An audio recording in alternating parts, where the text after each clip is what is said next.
Hi, everyone. Welcome to the That's Allowed podcast. I'm your hostess, Audrienne McKeon, and today we have Rachel LeWitt. Please, darling, introduce yourself. Oh my goodness. Well, I am super happy to be here with you, Adrienne, and all of your listeners. Um, my name is Rachel LeWitt. I am a born and raised Philadelphian living here in West Philly. It is an absolutely gorgeous day outside right now, and feeling very hopeful about all of that and what it brings. Saw lots of flowers on my walk home. Um, I am a communicator by profession Mhm. and I suppose by nature as well. And I'm really excited for the conversation that we're going to have today around how ideas spread. And I'm sure that it will go in lots of different directions. But looking forward to the conversation. Absolutely. So, just to contextualize a little bit for folks, we had this wonderful conversation when we were first introduced, and we talked a little bit about Rachel's experience in 2020. And that sparked for me this idea of talking about how ideas spread, thinking about the pandemic and that spreading, but also how ideas have been spreading during the pandemic. So let's just dive right into that. I think that's kind of the story that people are not getting, right? So can you tell us a little bit more about that for you? Absolutely. So I think that one of the things that I paid attention to early on in the pandemic, just because of like who I am and the types of things that I think about, was that there were messages around the contagion, which is to say the actual virus of COVID-19 or COVID-19, whatever the actual virus is, COVID-19 is the disease, the one that we've been living and breathing with, unfortunately, for over a year now.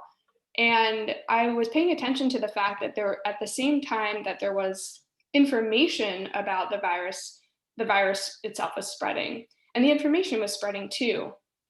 And one of the things that I pay attention to in my line of work is symbolism, right? And so, if you recall, before maybe around this time last year, the symbol of wearing a mask had a totally different meaning than what it means now.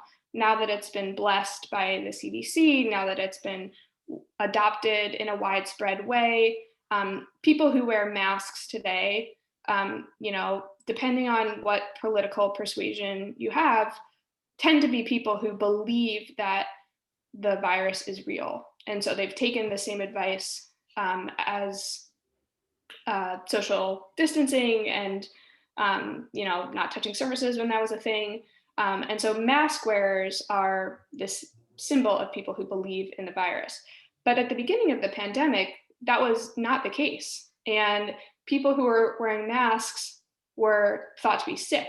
There were people who were Right. preventing themselves from spreading disease. And so I was paying attention to something even um, as symbolic but like minute as that, as a way to understand how ideas themselves around the mask wearing and other types of things related to the pandemic were spreading. And so it's, to me, like the mask is kind of the symbol in and of itself of how ideas about the virus were spreading over time.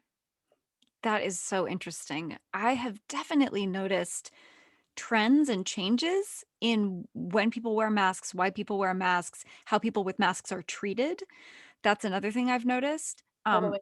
Yeah, there was a little little anecdote here. A friend of mine was walking around in her neighborhood, and she was wearing a mask, and pushing her baby in a stroller. And this woman came up to her with no mask on and said to her, you don't have to wear a mask outside. You just don't. And she didn't know how to respond in that moment. She felt very sort of like attacked by that, and she's just said, I'm good, thanks. Hmm. Like, thought about it later and was like, yeah, I don't like, there's so many other things I could have said in that moment, but I just wanted her to know, like, it wasn't bothering me to wear a mask. To me, it was saying to her, I care about you. I don't want you to get sick. And that's what the symbol of the mask was to her, was just, hey, I care. Totally. And I think that that's also a good When did that story happen? That actually happened, that's a good question. I think it was, like, in December, I wanna say, of 2020. So it was kind of, you know, after the kind of first big wave had happened and already kind of died down, but then was starting to ramp up again. And here in Seattle in particular, I think we've had a different experience than a lot of people have because this was kind of ground zero. This is Mhm, where it kind of started. And so we started wearing masks earlier around here than other areas. And so I think because of that there was a stronger kind of backlash of like we're sick of wearing masks. We don't want to wear masks anymore. When can we stop wearing mhm. masks? And so we got that really strong polarization of mask wearers and non-mask wearers here. Yeah, I think that makes complete sense. And the reason I had even asked about what time, when in the timeline did that happened is because part of the change in how people view mask wearing, aside from being contextual by culture and geographic location, is also that recommendation by the CDC of, okay, mask wearing is not just to protect another person, which it was at a certain point in time during the pandemic, I think maybe around May, June to September.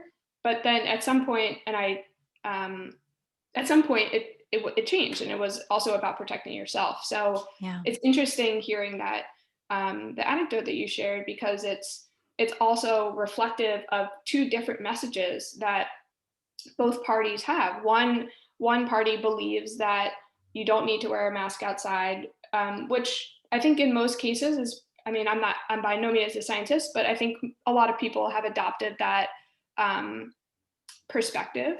Mhm. And there are also lots of people who are just like, do or die with masks. And it's important to wear all the time if you're outside for both protecting yourself and protecting other people.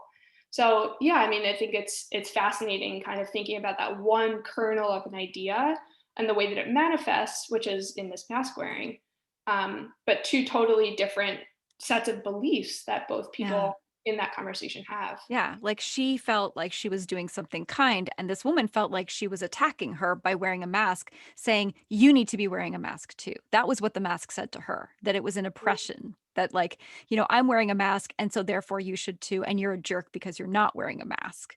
Which again was a complete, sort of projection on her part. But it's very interesting these little conversations we have in our minds. I know when I'm out, walking, I'll, for the most part, not be wearing a mask because I'm just out walking by myself. But if I see somebody else, I will put a mask on again as just sort of a politeness gesture of like, look, I Mhm, see you, I care, I don't want, in mhm. case I'm sick, I don't want you to get sick too.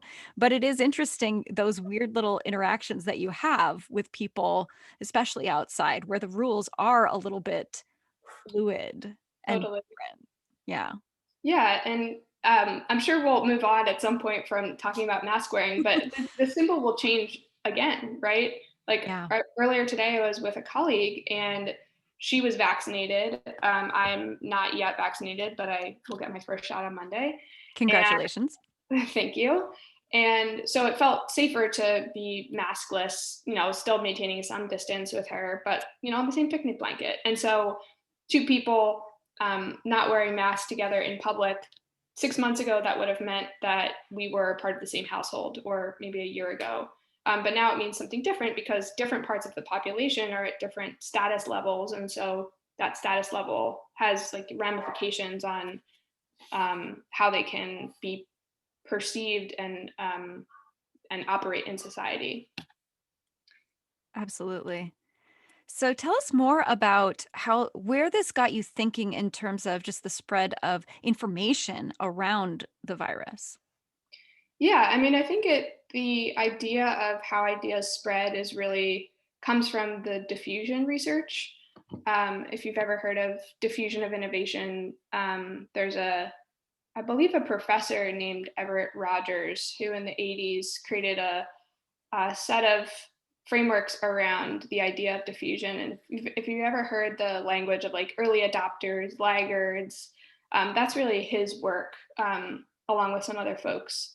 And so that's an idea that I've been aware of for a little while. And if you really want to nerd out about the concept of how ideas spread, I would definitely start there.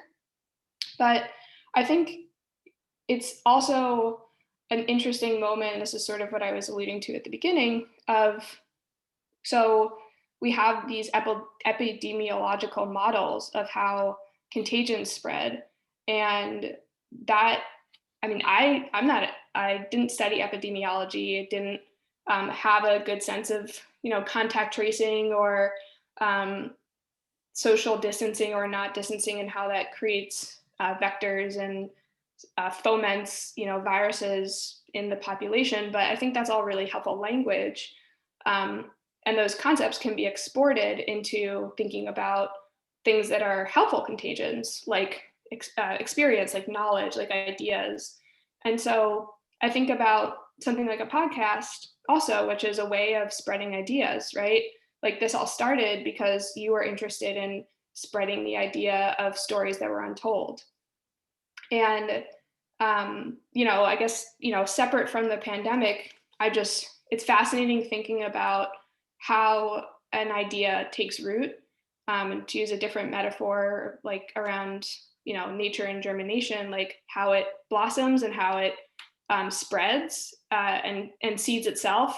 And I think, what also happened in 2020 was a real, especially for lots of white people, like a real um, reckoning and spread of racial justice or injustice, and like the knowledge around how that has shaped America. And so I think, that's an interesting way to look at the spread of ideas, because in certain communities, those ideas, separate from like the real world feelings and trauma that people have around them, have been taking root and like growing for a long time. And then there are other communities where those ideas just, like, there has been no plot of land where those ideas could grow.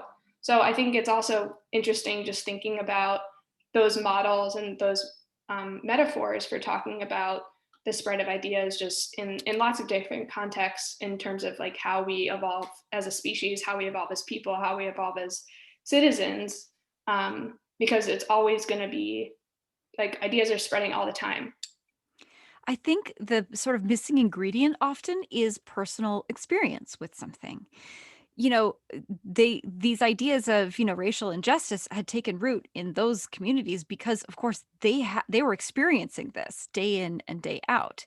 And I think finally seeing that video for a lot of white people who had not been, personally aware of this really brought it into their personal experience to say, "Oh my gosh, I just saw that. I witnessed that." And so then realizing, wow, this is real, this happens, brings it into a new perspective. I think that's often the case too in situations where, in the abstract, you might think one thing, but then when you have personal experience with it, you realize it's a completely different thing. Like, let's say, you had no experience with homosexuality, and then suddenly you realized, oh, my daughter's gay. Hmm, totally different experience now. And I've seen this happen in families where they suddenly go, completely do a 180 on their feelings around things.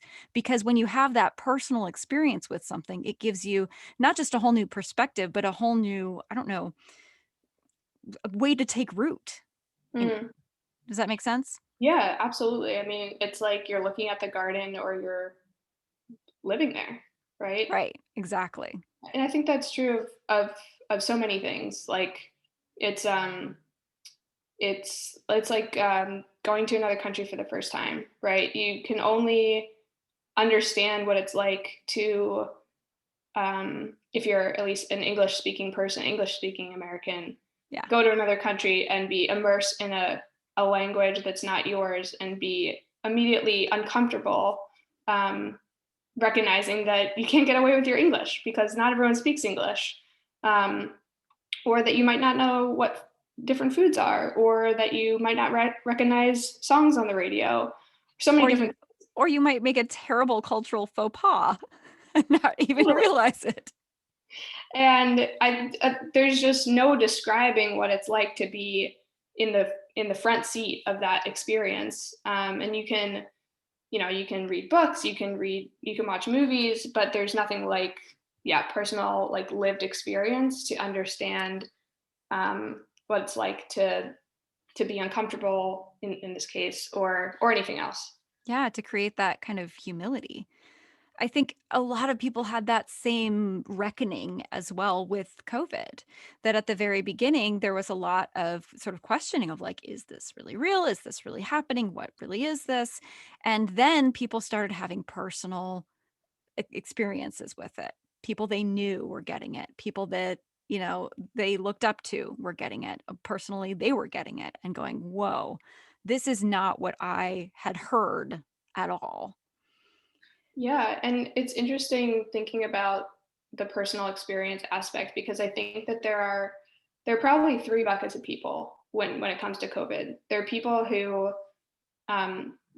lived and breathed it and had it, or were exposed to it, and so it became very real in that first Yeah. person way that you're describing. There are people who had that kind of second person experience where they saw someone have it and actively, and maybe were part of that person's healing or part of that person's caretaking or whatever. And then there are people who never really experienced it firsthand, but believed in it. And maybe there's a fourth group who Right. Who like just still don't believe it. still don't believe in it. But the third group is people who never experienced it firsthand, but believed in what people were saying about it. Mhm. And that's such an interesting um, phenomena, I guess, because what that requires is social trust, right? Like I didn't personally, I was very fortunate. None of my family members were like had COVID, and I didn't see anyone personally who was experiencing it, at least not that I knew of. But I did read accounts of it and was, horrified, and that really like instilled the fear of literally the fear of COVID into me. But I I believed it before I even um, read those accounts, because I trusted the systems and the individuals who were talking about it. So like Fauci, I mean, I didn't really know who he was, like most people before the pandemic, but I mean, I was listening to what he said, right? Like I trust scientists. I trust the systems also that provide information that keep people safe. And I think that as like the sort of counterpoint to that, there are lots of systems that are designed to not keep people safe. Yeah. And we could talk about those two things kind of in concert with one another. But because I believed in these things already, and like those beliefs have been deeply ingrained in me for many years, if not like since I was, a kid, it was easy for me to just say, oh, like the people I trust say that there's a pandemic. Like, there's nothing more to it than that. But I think what the anti-vaxxers and the anti-maskers and the people who are like COVID as a flu, I mean, they're not just drinking the Fox News Kool-Aid. Mhm. There's it represents a larger mistrust in social, um, like in society, but also in institutions, that I think Yeah. this is just like a symptom of. Right. But that the mistrust is really where like the larger problems lie. Especially medical institutions. And that, again, when you look back at, we were just talking about racial injustice. These are the systems that are designed to keep us safe. Medical systems, the justice system. These are things like policing. This is stuff that's intended to keep us safe. And so if we can't believe in those things and we can't trust those things to keep us safe, it really causes deep problems. And that's Yeah, exactly what we're looking at. yeah, and I mean, I think that there are certain systems that are designed to probably not keep people safe or keep some people safe, and that's Right. definitely what this country is reckoning with in a lot of ways. Yeah.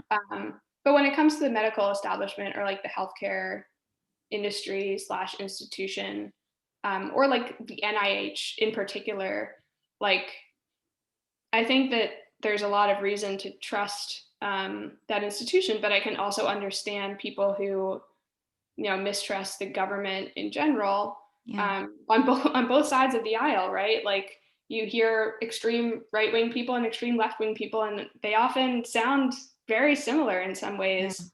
Um, and yeah, that the trust has been degraded over time.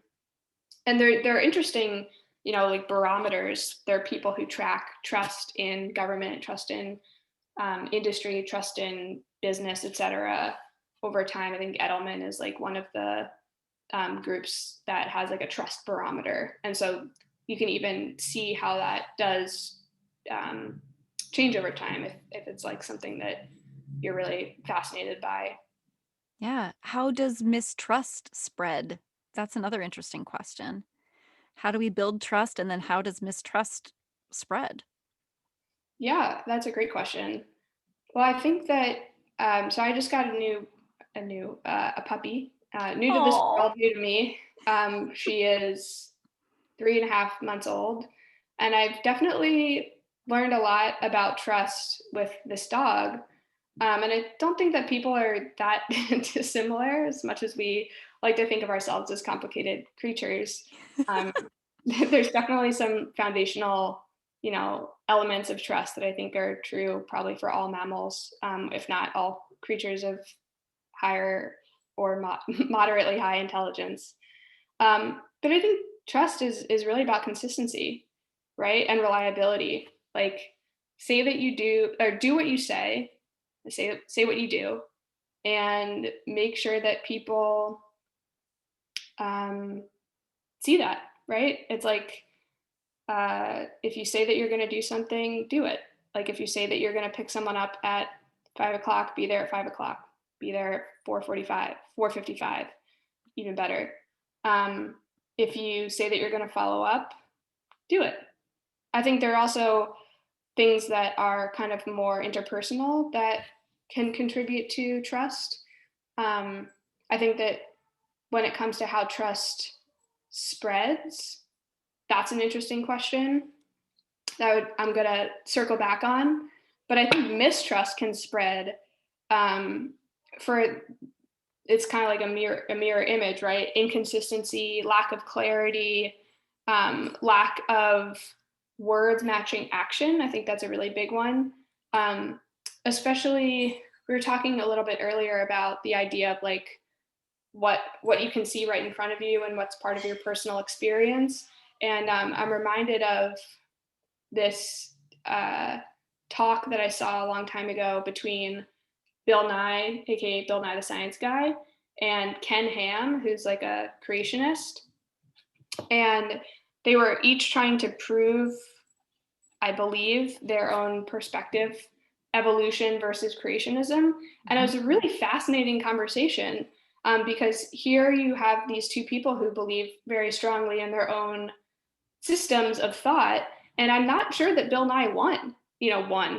That's in air quotes for everyone listening at home. Yeah. Um, and the thing that I took from that conversation was Ken Ham's idea about observable reality. And when it comes to uh, when it comes to things that we can observe, it's easy to relate to them in a personal way, right? I know that there's the sky outside because I can see it with my own eyes. But can I see the fact that there's a galaxy beyond the one that we live in with my naked eye? No, right? Like I need a telescope, and I need probably an advanced telescope and an understanding um, of the meaning of what I'm seeing, right? Like the context behind it. Same thing with a microscope.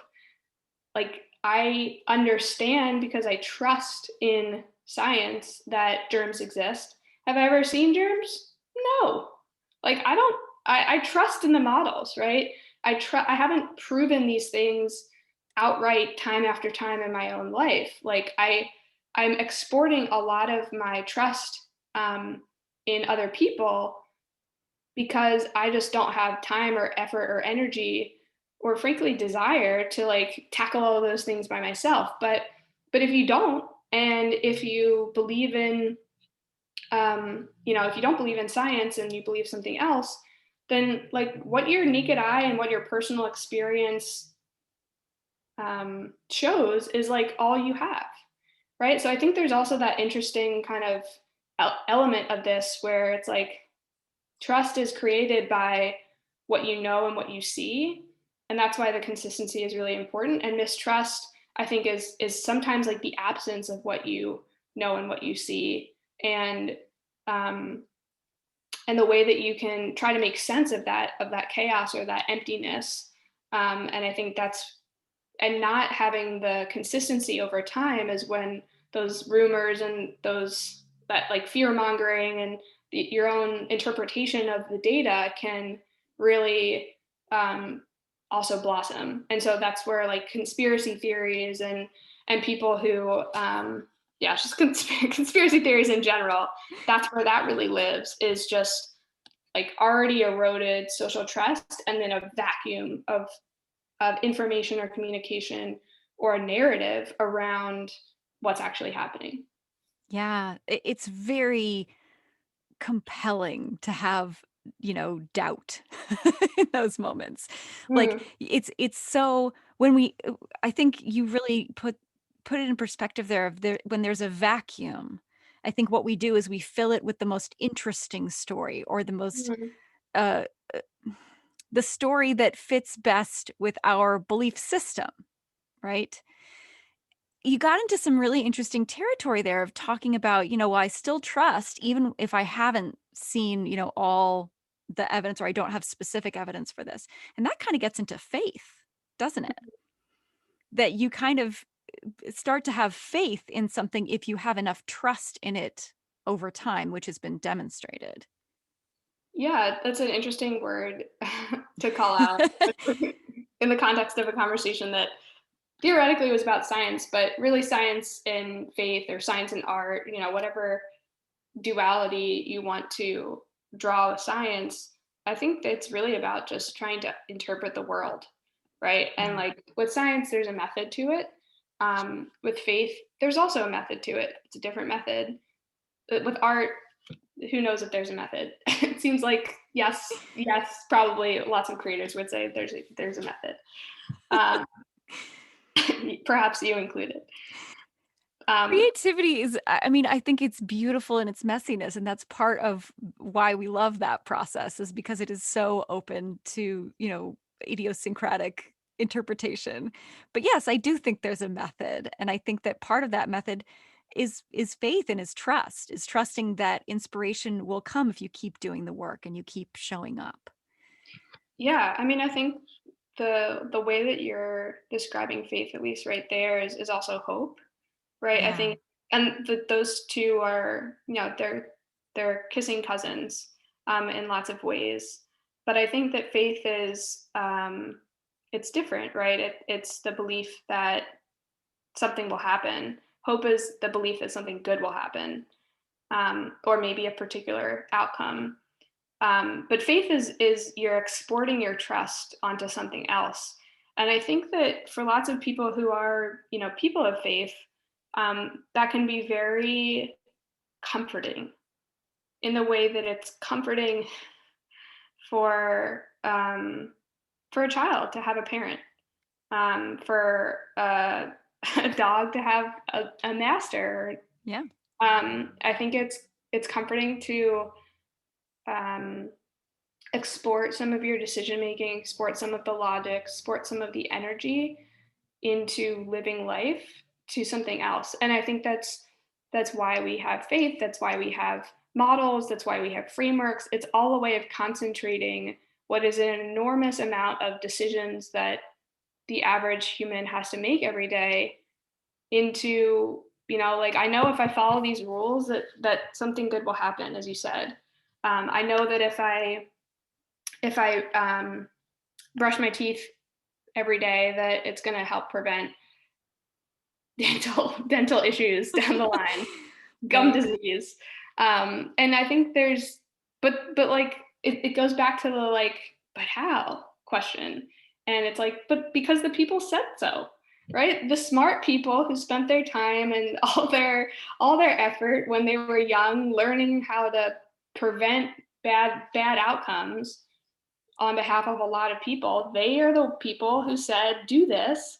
and they're smarter than me. Like, I don't know shit about dental care besides brush your teeth, floss them occasionally, probably every day is what my dental hygienist would say. And, don't eat a lot of sugar. And like that's these people have so much more expertise and so much more knowledge. And I think part of this is just trusting other people's knowledge. And I think about people who are in my life who don't trust other people in that way. And I just think like, ugh, you must have a lot of time on your hands. Cause like it really saves me a lot of time by like trusting people and not having to do all the work myself. There's like a trust market, and I'm subscribed to the trust market. Yeah, I mean, belief is a very interesting thing. I think it's very powerful to decide to believe in something.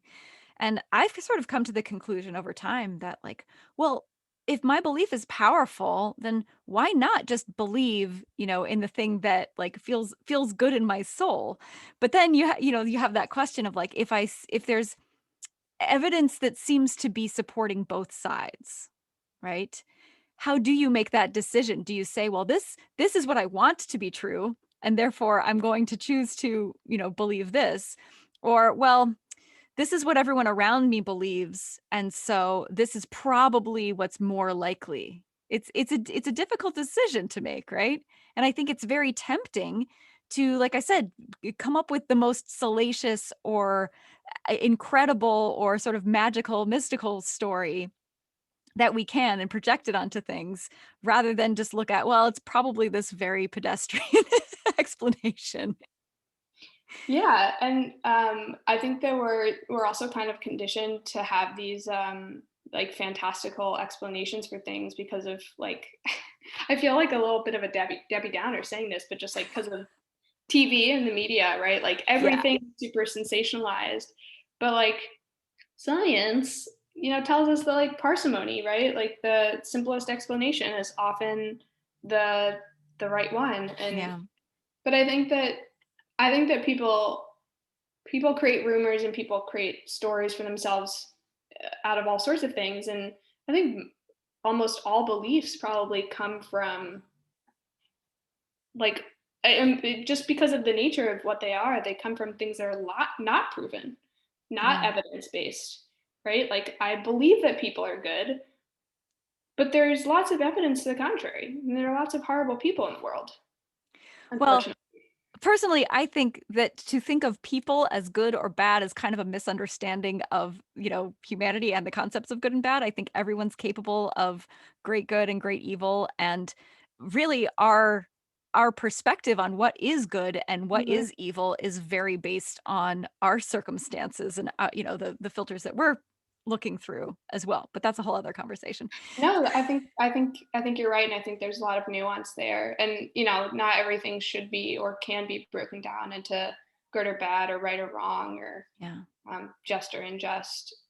So maybe I'll turn it to you then. I'm curious, like, what are um, how do you think about belief, and how do you think about maybe also you were sort of hinting at this before, but like beliefs that you hold that not other people around you don't hold, like contrarian beliefs or maybe even taboo beliefs, if you want to get there. Yeah, so I've really more and more like as I get older, I really believe that focus determines reality. That everything is out there, right? That like all possibilities are kind of real and probably true, but it's really what we are choosing through our little lens to focus on that then is sort of reflected back to us. I also think that, you know, we we create that reality in a sense through agreement, but also through, our filters, right? That when we it's sort of like that quantum experiment, you have the little slits, right? And Mhm. if you're observing it, it's different than if you're not observing it. And so our observation is obviously very powerful. Our our perspective on things can literally change the outcome of things. Okay. And so I think when you are surrounded by people who are saying, no, no, no, no, no, this is reality. This is what's true. This is what's real. It can be really hard sometimes to say, but that's not what I'm, choosing to focus on. Mhm.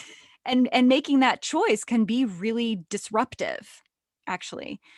For example, I'll, get out of the clouds here and get into the concrete.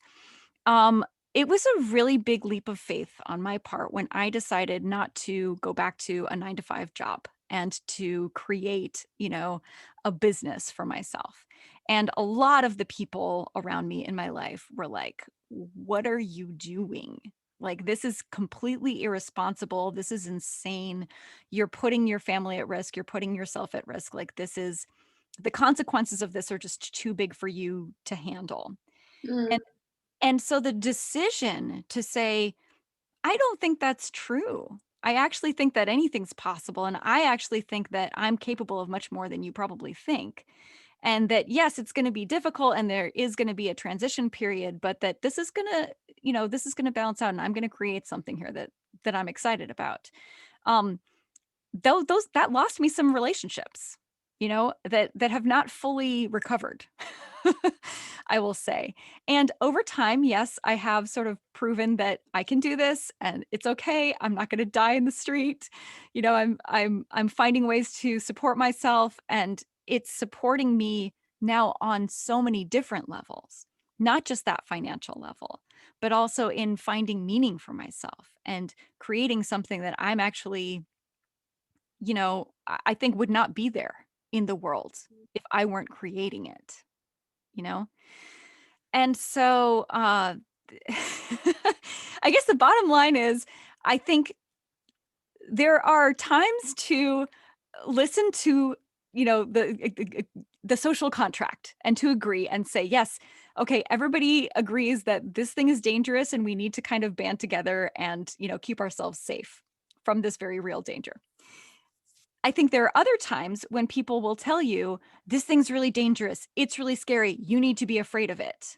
When you have to just check in with yourself and say, I'm not sure that's true.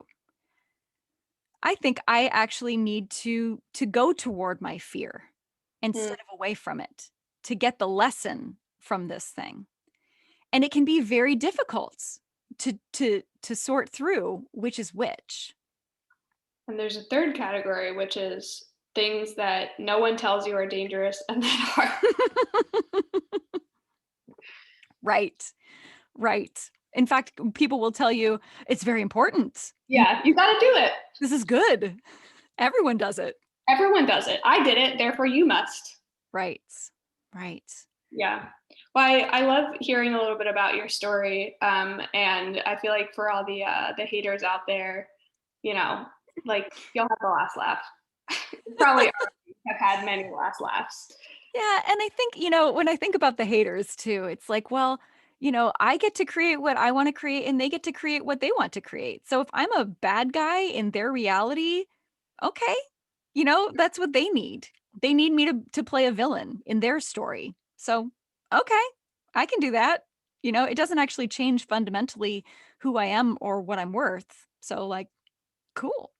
I think the more I have played different roles in other people's like perspectives, the more I realize that it doesn't actually change me, and the less afraid I am of other people being mad at me or seeing me as making a bad choice or seeing me as, harming them. When I look at my own actions and I go, I'm actually very proud of how I handled myself in this situation. So if they walked away from it feeling victimized, I feel like that's more about them than it is about me. And that can be a very difficult perspective to come to. It's actually a lot of what I write about in my book, Enough, which is all about breaking abusive patterns, because emotional abuse a lot of the time is just somebody saying to you, you are the perpetrator, now I am the victim, and that person who has felt victimized over and over then suddenly going, oh, I don't want to be seen as a perpetrator, so now I have to do the dance of please forgive me for whatever it is that you think I did wrong, and it keeps them stuck in that cycle rather Mm, than saying, oh, okay, well, I guess this is my time to exit then. Good luck with that. yeah. Yeah, it's interesting thinking about and I don't know if you want to go here, but the idea of ideas spreading also in interpersonal relationships, not just across distant connections, but also how they can manifest or germinate, like you know, in conflict, in resolution of that conflict, in growth, etc. Absolutely. So let's transition a little bit here to, solutions, thinking forward. How can people, like the people listening right now, how can they recognize when they are seeing false information being spread, and what can they do about that? Because I think false information, in fact, not I think, I know that false information unfortunately spreads much faster than real information. They've done a lot of studies on this, and especially on the internet, false information travels very, very quickly. So, how can you recognize false information, and what can you do when you see it out there? Yeah, I think that's a great question. I'm probably not the right person to answer it. I know that a lot of false information is often in like a kind of a journalistic context, or about public health issues. And so I don't want to weigh in too much because I'm really not well versed in combating misinformation. But I think a good critical thinker is probably the person who avoids falling victim to misinformation. And what a good critical thinker does is make sure that they understand the origin of the information. So, do things have a source? Is the source reliable? It all goes back to trust, right? Like, Yeah, if the source is the New York Times, for example, that's a very reliable publication because they have a lot of journalistic integrity, which means that they fact check, they make sure that their sources are the people that they say they are. I mean, they've had a couple of slip ups recently.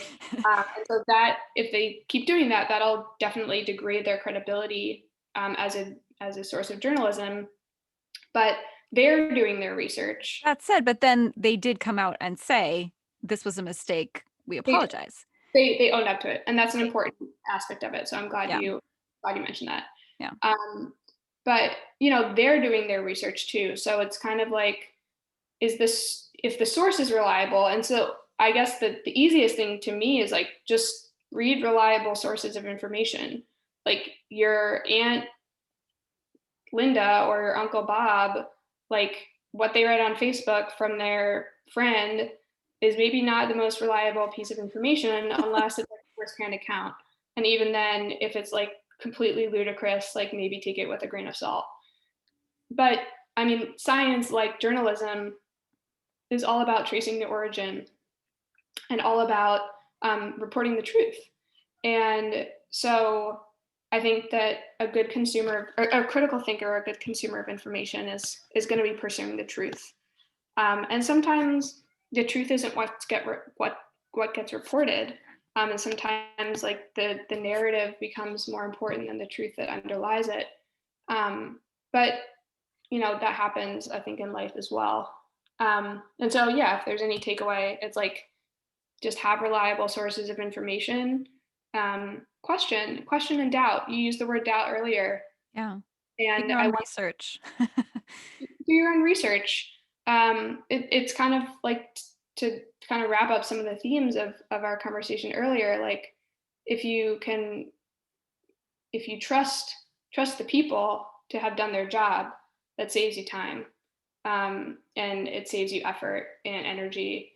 And if you trust the sources, then you don't have to do all the background research yourself. I mean, a really good critical thinker would be doing the background research plus trusting the sources. But if you're like a lazy critical thinker, go to the reliable stuff and then think about it. And then it's like, what do I need to take away from this? And I think that's the big thing that maybe like some of the conversation around misinformation um, misses the point on is like, okay, well, like now what, right? Like, what do I do with this information about Pizzagate? It's like nothing. Don't do anything. like this is clearly misinformation. Um, but if it's reliable information, that question of like, now what? Like, how does this actually change my life? How does this change the conversations that I have or the way that I think about people in my community or my world? Like, maybe those are the questions we should be asking. Yeah. I do think that, what you resist persists, and so the more energy you give to things that you don't want, the more, the stronger those things become. And so often what happens is we see something false and then we, repeat it to say, "Hey, look, this is false," but we're still repeating it. And so Mm-hmm. that's a really good point that, if you find misinformation, probably the best thing to do is just don't do anything. Just leave it alone. Yeah, I mean, there's also the element of like, Nixon saying like, "I'm not a crook," right? Like, no one was saying you were a crook before. You called yourself a crook by saying you're not a crook. Exactly. Or when Hillary like said, "I'm not a puppet," like, all right, but like if you're even engaging in that and you're negating it, like you're also a little bit saying it. And one of the things that I really liked about how Obama handled the whole like birth certificate thing is like he didn't even acknowledge it. It was Mm, like this is like so far out of like the realm of um like reality that like it doesn't right. even deserve to be engaged with. And so the conversation about Obama's birth certificate was just kind of like it only happened in the fringe and it never got really pulled into a real mainstream conversation, which is to say like is this actually something that needs to be validated or checked or whatever. And so it was like, it was always just relegated to the side. And I think there's a lot of power in that. Yeah. And in choosing to engage in which conversations will ultimately, like if you choose to engage, it's gonna the person that you're speaking with it's gonna give them power, or it's gonna give the idea power if it's a new person. And so that's also how like ideas spread across networks. And we could talk more about that as well. But yeah. Yeah, what would you like people to really walk away from this conversation with? What do you really want them to know or understand?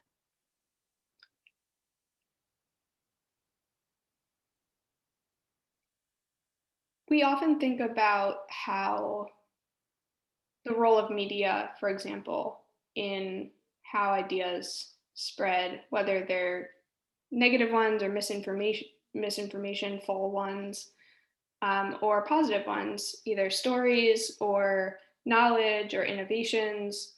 Um, and I think we discount the role that interpersonal communication and conversation and dialogue can have in changing people's hearts and minds. One of the things that I have thought a lot about over the last, I guess, 10 months is how do I gauge in different difficult conversations or conversations that where I have a really different viewpoint than the person that I'm speaking with.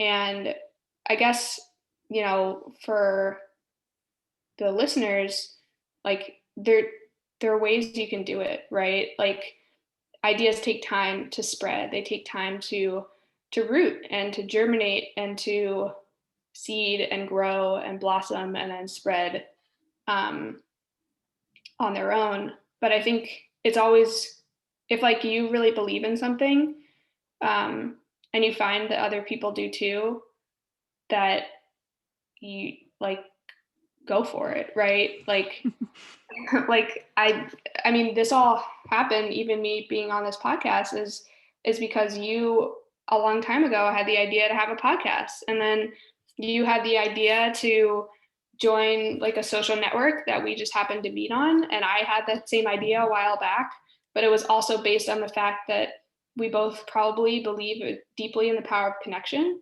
And like that's an idea that's been reinforced time and time again in my life, and I imagine the same is true for you. And so I think like yeah, if your beliefs and if your faith has merit and um is creating positivity in the world, then like spread that evangelize like spread that message and don't discount the consistency and reliability also aspect of it, like over time, because you're not going to change you're not going to change someone's mind on something that they've held for their entire life, in one conversation, but you might change their mind in 8 conversations held over a period of 6 to 8 months, if you engage them in the right way, which should be, you know, advocacy lists, inquiry based, leading with curiosity. And so I guess, yeah, if there's anything that I want the listeners to take away, it's that change happens because of one conversation at a time, one where ideas get shared, um, and that, ideas can change the world. Absolutely. I love it. I would say I have found that you don't actually change people's minds. What you do is you change their hearts and they change their own minds. Yeah, I love that. I think that's absolutely right. I want to do a quick little exercise with you, which I always do with my guests. Okay. So I'm going to have you close your eyes for a moment and take a nice deep breath in and out.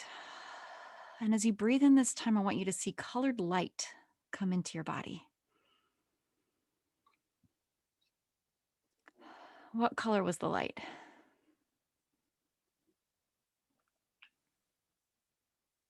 It's white, yellow, almost like a Christmas light.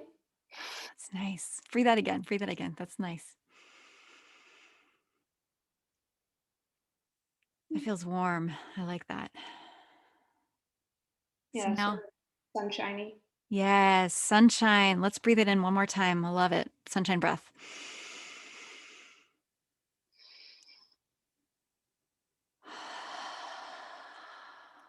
Okay, now I'm going to wave a magic wand over here. And everything that you deeply desire has just come to pass. It is all now real. And so I want you to look around your life without opening your eyes. Just visualize what is now around you, now that your life is absolutely ideal and exactly as you want it. What do you see? I see a lot more green. Hmm. I think that I definitely am in nature. Yeah. Okay. I want you to feel again that sunshine is on your skin. You can feel that. I Mhm. want you to feel the nice soft grass under your feet. It's Mhm. warm and just a little bit dewy and wet. I'm there. Perfect. Now I want you to breathe in and just tell me what you smell.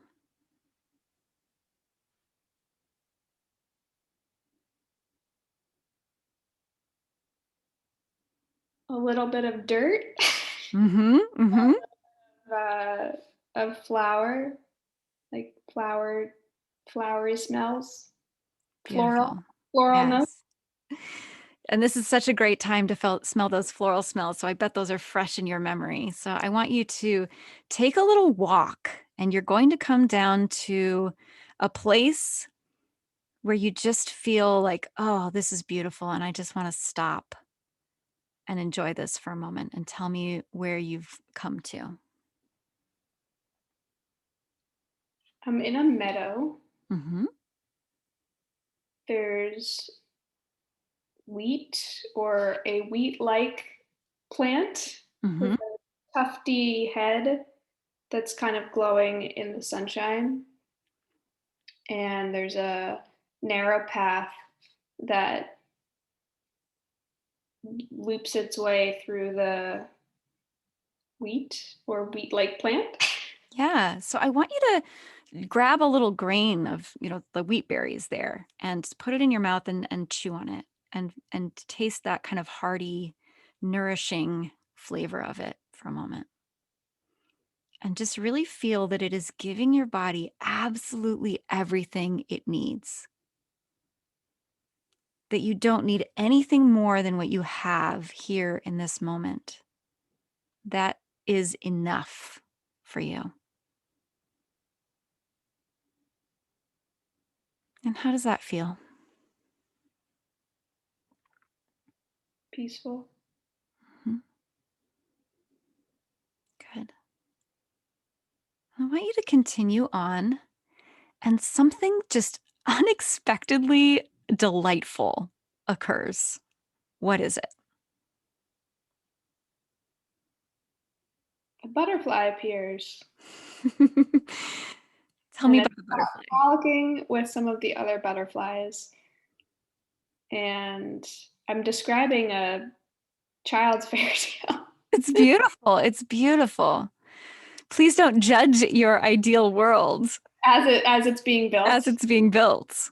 It is exactly what it needs to be. So you see these beautiful butterflies. What colors are they? White and yellow. Very nice. And one of them lands on you. And as it does, you realize that you've gained a new ability. And what is that ability?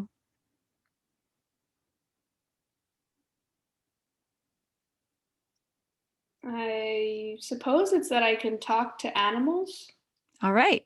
plants. I can convene with nature in a more communicative way. So, what does the butterfly say to you in that moment?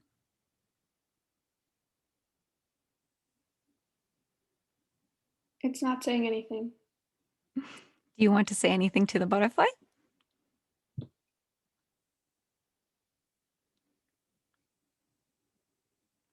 I want to say, keep up the great work.